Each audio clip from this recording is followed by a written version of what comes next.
안녕하세요. 안녕하세요. 오늘은 치앙마이 한 달 살기를 정리해 보려 합니다. 저희는 치앙마이에 2월 24일부터 3월 28일까지 총 32일간 있었고요. 치앙마이에서 사용한 금액은 총 213만 8천 원입니다. 참고로 이 금액에는 항공권이랑 맥북을 구입한 비용은 제외되어 있습니다. 세부적으로 말씀드리면 숙박비로 92만 원, 식비로 78만 원, 마트에서 16만원, 교통비로 7만 3천원, 통신비로 2만 5천원, 그리고 기타 비용으로 18만원을 사용했습니다. 하나씩 설명을 드리자면 첫 번째로 숙박비로는 총 92만원을 사용했고요. 처음에 한 달 살기 방을 구할 때까지 머물렀던 호텔비가 4박 5일에 26만원, 한 달 콘도 비용으로 54만원, 콘도 공과금으로 수도, 전기, 청소비로 12만원을 사용했습니다. 저희가 워크인으로 방을 구해서 한 달 콘도비는 54만원 정도로 저렴했는데 숙소를 구할 때까지 지냈던 호텔비가 26만원이 나왔더라고요. 사실 거의 한 달 콘도비의 절반 금액이에요. 이건 저희가 생각을 잘못해서 멍청비로 지불한 금액이라고 생각이 들고요. 저희 방 구하기 영상을 보시면 2월이 성수기 끝물일 거라고 생각을 해서 방을 엄청 쉽게 구할 수 있을 줄 알고 한국에서 호텔을 2박 3일만 잡고 왔거든요. 근데 웬걸 와보니 방이 하나도 없더라고요. 그러면서 호텔을 2번 연장하게 되면서 호텔 비용이 총 26만원이 됐습니다. 사실 이 정도 금액이면 한국에서 에어비앤비로 잡고 오는 거랑 총 숙소비는 비슷한 금액이에요. 보통 에어비앤비가 워크인으로 구하는 것보다 한 1.5배 더 비싼 수준 정도 되는 것 같더라고요. 그리고 이거는 꿀팁인데 한국에서도 메일이나 메신저로 콘도에 직접 연락을 하면 사전에 워크인이랑 동일한 가격으로 방을 구할 수 있더라고요. 자, 그리고 두 번째로 식비는 저희가 78만원 정도를 사용을 했고 저희가 좀 많이 나온 편이에요. 저희 둘 다 신라면도 못 먹을 정도로 맵찔이거든요. 치앙마이에서 저희가 먹기에는 음식이 하나같이 너무 다 맵더라고요. 고수 같은 향신료에는 크게 거부감이 없는데 그래서 처음에 로컬 음식 위주로 되게 음식을 많이 먹었었거든요. 근데 매워서 그런지 항상 탈이 나더라고요.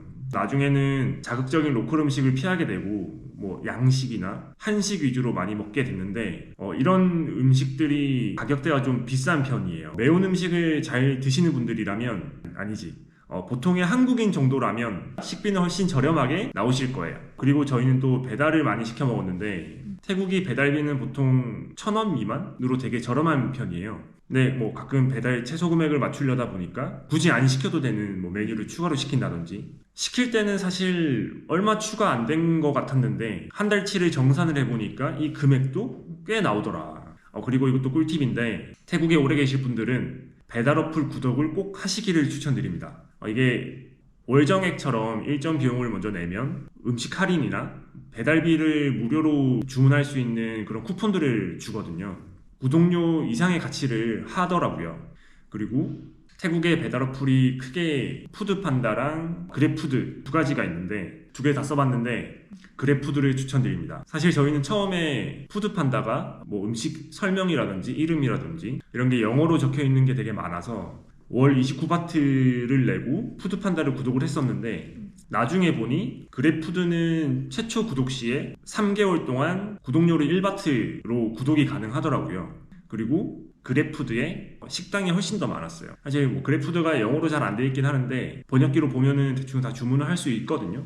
그래서 저희는 그랩푸드의 구독을 추천을 드립니다. 그리고 세 번째로 마트비로는 저희가 총 16만원을 사용을 했고 저희는 마트에서 뭐 물, 화장지, 샴푸 이런 생필품이랑 맥주, 콜라, 우유, 시리얼 등을 주로 샀었는데 마트 물가는 한국 대비 저렴한 편인 것 같아요. 그리고 이건 꿀팁인데 마트에서 물 같은 무거운 물건들을 구매하시면 숙소까지 들고 가기가 되게 무겁거든요. 그래서 알아보니까 배달 어플에도 마트 코너가 있어요. 그래서 여기서 구매를 하시면 마트에서 집 앞까지 배달이 가능합니다. 물론 배달비는 꽤 저렴한 편이고요. 그리고 네 번째로 교통비로는 총 7만 3천 원을 사용을 했는데 저희는 교통비의 100%를 택시비로 사용을 했어요. 저희 숙소가 그 센트럴 쪽이라 뭐 님만이나 올드타운 같은 이제 다운타운으로 나가려면 무조건 택시를 타야 됐고, 이게 편도로 한 3-4천 원 정도 나왔었어요. 이거 이상으로 나오는 적은 거의 없었던 것 같아요. 그리고 저희는 택시를 볼트로만 탔었는데, 택시 어플이 대표적으로 볼트랑 그랩 두 가지가 있는데, 볼트가 그랩의 한 절반 정도의 가격, 대신에 볼트는 택시가 바로 안 잡히는 경우가 종종 있습니다. 뭐 근데 그래도 한 5분에서 10분 정도 기다리면 잡을 수 있는 정도라 뭐 이용하면서 크게 불편했던 적은 없었던 것 같아요. 그리고 이것도 꿀팁인데, 볼트 이용 시에 QR 결제로 택시비를 지불할 수 있습니다. 볼트는 그랩과 달리 카드 결제가 되지 않아요. 그랩은 카드를 등록해 놓으면 비용이 자동 결제되는 걸로 알고 있는데, 볼트는 무조건 현금 지불을 하게끔 되어 있거든요. 대신 기사님께 QR 스캔이 가능하냐라고 물어보면 대부분 QR을 가지고 계시더라고요. 그래서 저희는 QR 결제로 택시비를 다 이용을 했습니다. 다섯 번째로 통신비로 저희가 총 25,000원을 사용을 했고, 마야몰의 AIS 매장에서 심카드를 구매를 했었는데, 한 달짜리 요금제 중에 제일 유명하다고 되어 있는 이게 심카드랑 요금제랑 합쳐가지고 개당 300바트 금액이었고, 그리고 치앙마이의 인터넷 속도가 굉장히 빨랐어요. 한국에 비하면은 느린데 업무를 하거나 영상을 보거나 하는 데는 전혀 지장이 없는 수준이었어요. 이거는 꿀팁인데, eSIM으로 구매하시기를 적극 추천드립니다. 저희는 이번에 처음으로 eSIM을 사용해봤는데, 통신사 매장에 가서 eSIM으로 사겠다고 하니까 직원분이 세팅까지 다 해서 이제 주셨거든요. 그래서 뭐 큰 걱정 없이 사용을 했고요. 무엇보다 기존 심카드를 빼지 않아도 된다는 게 제일 큰 장점인 것 같아요. 이게 은근히 관리하기 신경 쓰이거든요. 마지막으로 기타 비용으로는 총 18만 원을 사용을 했고, 마사지, ATM기 인출 수수료, 미용실, 치과 진료비로 사용을 했습니다. 마사지는 총 4번을 받았고 총 12만 원 정도 들었어요. 집 근처에 괜찮은 마사지 샵이 없어서 생각보다 자주 받지는 못했는데, 그래도 일주일에 한 번 정도 마사지를 받은 꼴이고, 한 번 받을 때마다 적게는 300, 뭐 많게는 500바트 정도의 금액을 지불했던 것 같습니다. 그리고 인출 수수료가 16,000원 정도 사용을 했는데, 현금 인출을 콘도비를 낼 때 딱 한 번 했었거든요. 한 번 뽑을 때마다 수수료가 220바트, 한 8,000원 정도 들었어요. 현금을 많이 쓰시는 분들이라면 한 번 뽑으실 때 최대한 많이 뽑으시는 걸 추천드립니다. 그리고 미용실, 제가 이번에 머리를 잘랐거든요. 근데 이게 한 2만원 정도 들었어요. 영어가 가능한 미용실을 찾다 보니까 현지 물가 대비 좀 비싼 곳을 가게 됐고, 생각보다 지출이 좀 컸습니다. 그리고 마지막으로 치과 진료비, 제가 태국에서 이빨이 깨져서 레진 치료를 받았었거든요. 이게 한 24,000원 정도 들었어요. 외국에서 보험 없이 진료받은 것 치고는 되게 싼 금액이 아닌가 생각이 듭니다. 이렇게 저희는 총 213만 8천원으로 치앙마이 한 달 살기를 했고요. 생각보다 비용이 많이 나오긴 했는데, 세계 여행 한 달 예산으로 생각했던 것보다는 적게 나와서 개인적으로는 만족하는 금액입니다. 어떻게 만족하시나요? 저는 한 달 생활비로 한 150만 원에서 170만 원 정도면 충분히 풍족하게 살 수 있을 줄 알았는데, 이제 끝나고 계산을 해보니까 생각보다 많이 나와서 좀 놀랬어요. 그리고 저희 관광을 너무 많이 안 했죠. 도이스텝도 안 가고, 많이들 가시는 방카맛이나 근교도 하나도 안 갔고, 그래서 조금 아쉽긴 한데, 그래도 원래 원했던 휴식을 한 달 동안 할 수 있어서 좋았다. 그러면 치앙마이의 한 달 살기의 장점, 첫 번째로 물가가 저렴하다. 사실 태국이 물가 싸다는 거는 두 번 말하면 입 아플 정도긴 한데, 여행을 하면서 숙소비가 가장 많이 들더라고요. 근데 50만 원 정도로 세계 어느 나라를 가도 이 정도 금액에 이 정도 컨디션의 숙소에서 지낼 수 있을까라는 생각이 들 정도로 가격 대비 만족도는 굉장히 높았고, 이 외에도 사실 외식비, 교통비, 배달비 거의 모든 게 저렴하거든요. 적은 예산으로도 크게 돈 걱정 없이 살 수 있지 않았나 생각이 듭니다. 그리고 두 번째로, 이거는 좀 의외인데, 날씨가 되게 좋았어요. 저희가 태국에 건기 시즌에는 처음 와봤는데 생각보다 날씨가 엄청 선선하더라고요. 저희가 방구아로 다닐 때 한낮에도 계속 돌아다녔었는데 크게 덥지 않았고, 오히려 시원한 정도? 땀도 거의 안 나고, 그리고 처음에 한 2주 정도 잘 때 에어컨도 안 켜고, 그래도 진짜 1도 안 덥게 잘 수 있을 정도? 근데 태국 일정이 거의 끝날 때쯤 한 3월 말 정도에는 날씨가 되게 급격하게 더워지더라고요. 이거 이전에 건기 시즌에 오시면 쾌적한 날씨에 생활하다 가실 수 있을 것 같아요. 그리고 마지막으로 현금이 많이 필요 없다. 뭐 그렇다고 돈이 필요 없다는 얘기는 아니고 뭐 저희가 이번에 태국에 오면서 환전을 하지 않았거든요. 지난번에 태국 여행하고 남은 우리나라 돈으로 2만 원 정도 되는 태국 돈을 가지고 왔는데 그거를 나올 때까지 다 못 썼어요. 그럼 이제 돈을 어떻게 썼느냐? 몰이나 편의점 같은 데에는 트래블 월렛 같은 여행용 카드를 만들어 왔거든요. 그걸로 다 사용을 했고 식당이나 뭐 택시 이런 데에서는 하나카드 GLN으로 QR 결제를 사용을 했었어요. 저희 한 달 살면서 택시 탈 때 한 번 안 된 거 외에는 사실 뭐 모든 곳에서 다 QR을 사용할 수 있었습니다. 여행할 때 뭐 동전 같은 거 생기면 무겁고 신경 쓰이고 이러는데 카드나 QR로 다 해결이 가능하니까 이거 너무 편하고 좋더라고요. 그래서 태국 여행을 오시는 분들이라면 카드나 QR 결제를 꼭 준비를 해놓고 오시기를 추천드립니다. 그리고 이번엔 단점. 첫 번째로 음식이 맵다. 이거는 저희한테만 해당되는 걸 수도 있는데 앞에도 말씀드렸지만 저희는 둘 다 맵찔이거든요.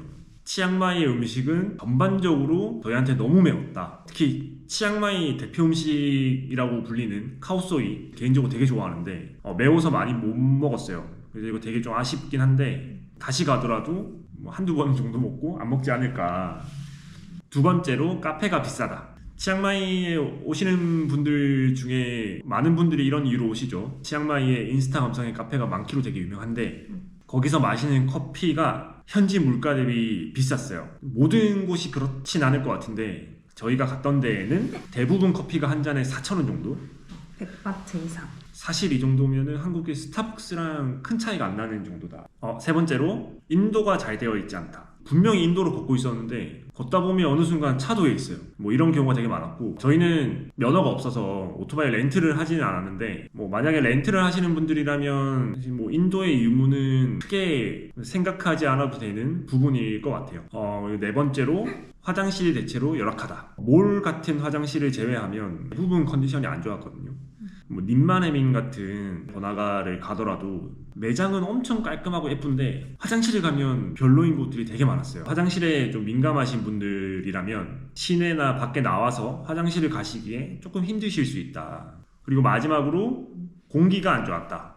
저희가 있었을 때는 화전 시즌이었어요. 밖에 나가서 멀리 보면 공기가 뿌열 정도로 미세먼지가 엄청 심했는데 화전 시즌에는 거의 전 세계에서 가장 미세먼지가 심할 정도라고 하니까 밖에 오래 나가 있으면 막 눈도 따갑고 목도 따갑고 그래서 하루 종일 놀다가 저녁 때 집에 들어올 때 되면 말할 때 목이 아플 정도였어요.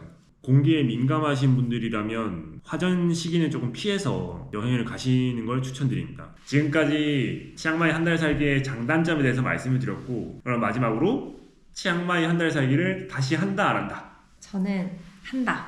이번에 한 달 동안 너무 한 게 없는 것 같아서 다시 한 달 살기 하면서 좀 더 부지런하게 돌아다녀보고 싶습니다. 하실 건가요? 저는 안 한다입니다. 왜냐면 치앙마이가 되게 여유로운 도시라고 하고 사실 저도 성향이 집돌이라 궁합이 되게 잘 맞을 거라고 생각을 했거든요. 근데 제가 생각했던 것보다 훨씬 할 게 없었던 것 같아요. 저희가 관광도 하나도 안 하고 뭐 여행도 안 다니긴 했지만 뭐 치앙마이 시내에서도 할 게 생각보다 제한적이다.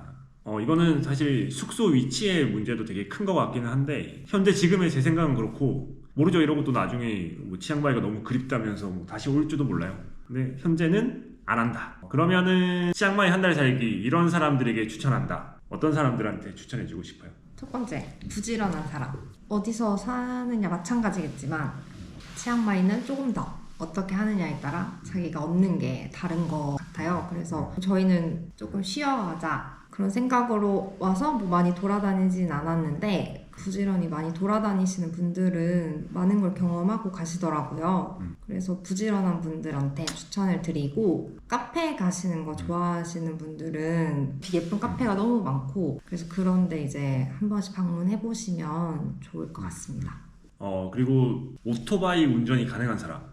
저희는 오토바이 면허가 없어서 렌트를 못 했거든요. 치앙마이에서 오토바이가 있고 없고는 거의 여행이 질을 바꿔준다라고 생각을 하거든요. 오토바이 운전이 가능하신 분들이라면 렌트는 뭐 필수적으로 하시기를 추천드립니다. 그러면 지금까지 저희가 치앙마이 한 달 살기를 정리해봤고 사실 눈치채신 분들도 있겠지만 저희가 지금 다음 나라에 와 있거든요. 앞으로 이제 새로운 나라의 영상들이 많이 올라갈 거니까 여기도 많은 관심 부탁드립니다. 오늘은 여기까지 끝!